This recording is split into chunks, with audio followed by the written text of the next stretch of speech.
How's it going, everyone, and welcome back to Rangers Rundown. I am prepared to eat crow because the Rangers have defeated the Flyers 3-2 in a shootout. I said in my last video, if Panarin and Miller were out of the lineup tonight, there was no chance they were going to beat the Flyers. Panarin was in the lineup, but Miller was not. Trouba was also not, so this decor is hanging on by a thread. But wouldn't you know it, they won. And there's a couple reasons why they probably came out of this game with a win instead of a loss, and we'll get into those reasons in just a second. So before we hop into the game, Panarin is back, like I said, and Johnson is also back, but I don't think anybody cares. But Panarin is back, and he would be crucial in this game. Trouba, officially out 4 to 6 weeks with a broken thumb. He blocked a shot in the previous game against the Devils, hit him right in the thumb, broke his thumb, 4 to 6 weeks. He is gone. So we're going to have a couple week window here where we're not going to have Chytil or Trouba. Now, Chytil will return before Trouba will. So we'll get a piece back, and then a couple weeks later we'll get another piece back. And it also depends on how quickly they recover. 4 to 6 weeks. If both players are on the 4-week side of that injury, that could be better for the season overall, but we'll have to see. And since Panarin is back in the lineup, Gauthier is the one that gets scratched. Blackwell stays in, Rooney stays in. Gauthier is the one that gets scratched. Graphics before the game, Rangers are 30th in goals. Rangers are only outscoring one other team in the league right now. So yeah. They're also 28th in shooting percentage. But they're not that bad in shots per game. Shots per game, they're actually pretty decent in terms of the league. They just miss way more often than they should. Their shooting percentage this season is like 7.6, 7.4, somewhere in the mid 7% range. So out of 100 shots, only 7 are goals. Yikes. Giroux, Konechny, Lawton, Lindblom, Braun, Voracek, all in COVID protocol. That's one of the reasons that the Rangers probably snuck away with a win tonight. A lot of key players for the Flyers did not play tonight. Now, it was a hard-fought game, and the Rangers almost lost anyway. But the fact that a lot of these guys were out of the lineup probably helped the Rangers win. Nothing against the Rangers. They played a decent game. Not great, but decent. So, full props to them for the victory. But some things happened on the other side, too. So, getting into the first, I'll do the lineups. Kreider's advantage at Buchnevich, Panarin, Strome, Kakko, Lafreniere, Rooney, Blackwell. So Rooney moves up to the third line, and Howden gets bumped down to the fourth line. Then Lemieux, Howden, DiGiuseppe on that bottom line. Fox, Lindgren, Hayek, Boteto, second pair. And then bottom pair, Johnson and Smith. Georgiev would be in net. And this was a really good confidence boost for Georgiev. He hasn't won a hockey game since Game 2 when he shut out the Islanders. So this was huge for not only Georgiev, but for the whole team. So in the first period, a little skippy to start. First 22 seconds of the game, there were 3 stops. So it took a while for the gears to get moving, for the engine to warm up, so to speak. Less than a minute in, 59 seconds, Aube-Kubel scores a goal. Scrum in the crease, Fox dives down to save the puck from crossing the line, inadvertently kicks it into the net. Last person to touch it was Aube-Kubel, so he gets a goal. So 1 minute in, the Rangers are down 1-0. And as a Rangers fan, you got to think, well, that's normal. 2:47, wouldn't you know it? Johnson's back. His first shift on the ice, draws a tripping penalty. You can't make this stuff up. But the penalty kill remains good. Good saves from Georgiev on that penalty kill as well. It's just, you don't want to be killing a penalty. Like Johnson, frustrating. 5:22, Philly had a 2-on-1, but Georgiev would stop it. He played a really good game. Halfway through the first period, Rangers are just a step behind. Philly's just controlling this game in all 3 zones. They haven't really set up any real pressure yet. But as soon as I finish writing that down, the Rangers would have about a minute of good pressure in the offensive zone. culminating in Strome taking a tripping penalty, an offensive zone penalty. Those are never good. Georgiev made a huge save on a streaking Raffle. Georgiev was just playing out of his mind. And then we get towards the end of the period, 17:52. Haig would take a holding penalty, and Andreev would take a roughing penalty in the same play. So it's a 5-on-3 for about 35 seconds. And then Kreider would take a hooking penalty at 18:27. So we would have a minute 25 of 4-on-3. And then Philadelphia would get a brief power play at the end after Haig and Andreev got out of the box. So it was a weird little 5-on-3, 4-on-3, 5-on-4 kind of mix of all the different kinds of power play options, all in one play. It was interesting to see. The period got better for the Rangers as we went along. They're still not playing extremely well. Defensively, they're playing well. They have been playing well defensively mostly the whole season. Offensively, we still need those goals to come in, though. The team didn't seem to be clicking. They would click a little better each period. Fox played over 10 minutes in the first period. This team is really leaning on him, especially in the absence of both Miller and Trouba. Fox played a really good game.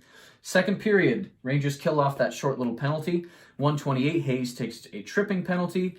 No power play goals for the Rangers in the last 5 games. And as soon as I finished writing that, 3:24, Blackwell would score a power play goal from Buchnevich. Shot from the point, Blackwell deflected it in. 2-game goal streak for Blackwell. He has 5 points in 7 games for the Rangers. There's a reason he's being kept around. There's a reason Quinn is keeping him in the lineup. He's getting points. He's producing offense for a team that badly needs to produce offense. So good for him. I'm pulling for him. I'm starting to like Blackwell a lot.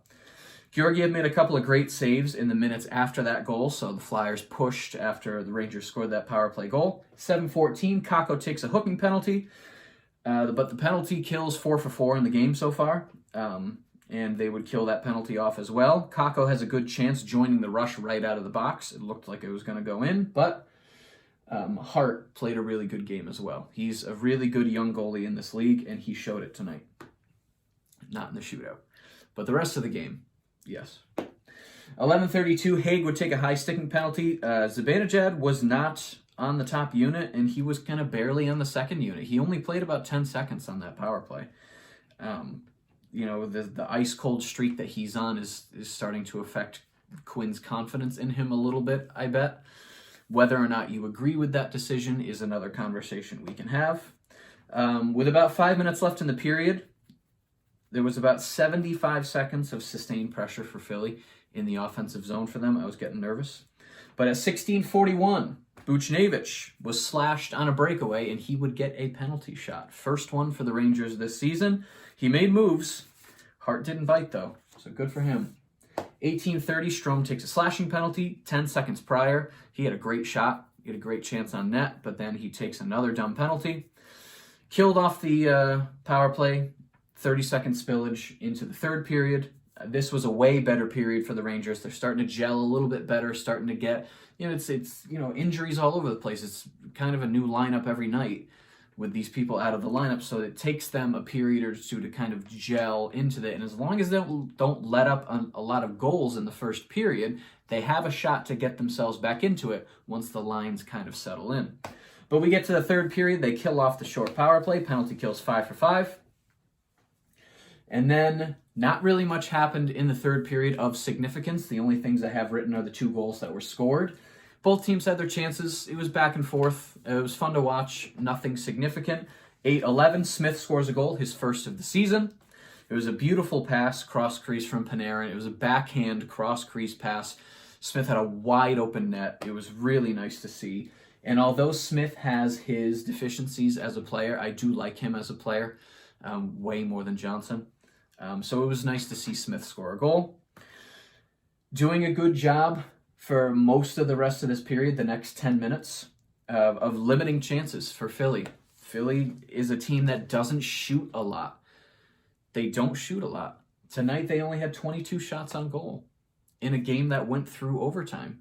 But their shooting percentage is one of the best in the league. I think it is the best in the league. They're shooting at like 19% or something ridiculous like that. They don't shoot a lot, but when they shoot, it's got almost a 1 in 5 chance of going in. So they don't need to shoot a lot.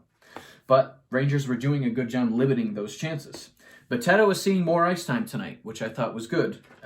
He's nothing spectacular as a hockey player, but he's helping this team in small ways that earn him a spot on this roster every night. So, again, I liked Smith's game tonight. I liked Boteto's game tonight.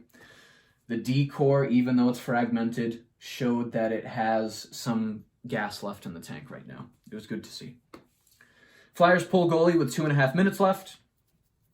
18:46. Farabee would score a goal. There was a shot, bounced off Georgiev's pad, settled in the crease. Farabee was able to push it into the net. They looked at whether or not it was goalie interference, but it was a pretty clean shot. So we go to overtime. Tied 2-2. They tied it up. Go to overtime. Georgiev, really good early save. I was really nervous because Georgiev doesn't do well in overtime. So that first early save, I thought, was going to be a nice confidence booster for him. And it was. 2:22, Patrick takes a tripping penalty. So the Rangers get a power play in overtime. They get 4-on-3. And the Flyers kill it off. It was a combination of the Flyers playing really well defensively and the Rangers just not being able to finish plays. Could they have won it in overtime? If this game was at the end of last season, probably. Yeah. But this season, no. And that's not abnormal, which is, it's how this season has gone so far. So we go to the shootout. Philly goes first, so Hayes goes in. Georgiev stops him. Kakko goes first for the Rangers. He's beautiful shot. His confidence is through the roof right now. It is awesome. So Kakko scores. Couturier goes for the Flyers, and he scores. Panarin goes for the Rangers, and he scores. So 3 goals right in a row on that shootout. Van Riemsdyk goes for Philly, and he needs to score to keep it going, but Georgiev would stop him. And he was so excited. He jumped up. He was very happy. He won his second game of the season, and the Rangers would win it 3-2 in a shootout. Huge win for this team, both for Georgiev and the rest of this team. Maybe we can take a little bit of this momentum into the rest of this road trip, because the next 2 games the Rangers are going to play are going to be on the road. Saturday against the Caps, and then I believe it's Wednesday at New Jersey, maybe. I think it's New Jersey. I could be wrong, though. But the next 2 games are away. Hopefully the Rangers can keep this steam going. Shots 33-22 for the Rangers. Face-offs, say they actually did well in face-offs, but we know that doesn't really matter. 54.8%. Power play actually scored for the first time in a couple games. They went 1 for 5. Hits 20-21 in favor of Philly. Blocks 27-17 in favor of New York.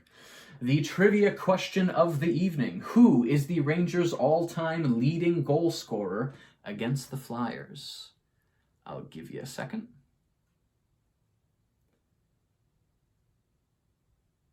And it is none other than Mr. Brian Leetch. He had 24 career goals against the Flyers as a defenseman, nonetheless. So, good for him. So, like I said, next game, Saturday. It's an afternoon game, 12:30 start on Saturday at Washington. Hopefully we can string together another 2-game winning streak, and we'll see what happens. If you enjoyed this video and you'd like to see more videos like it, be sure to hit the subscribe button.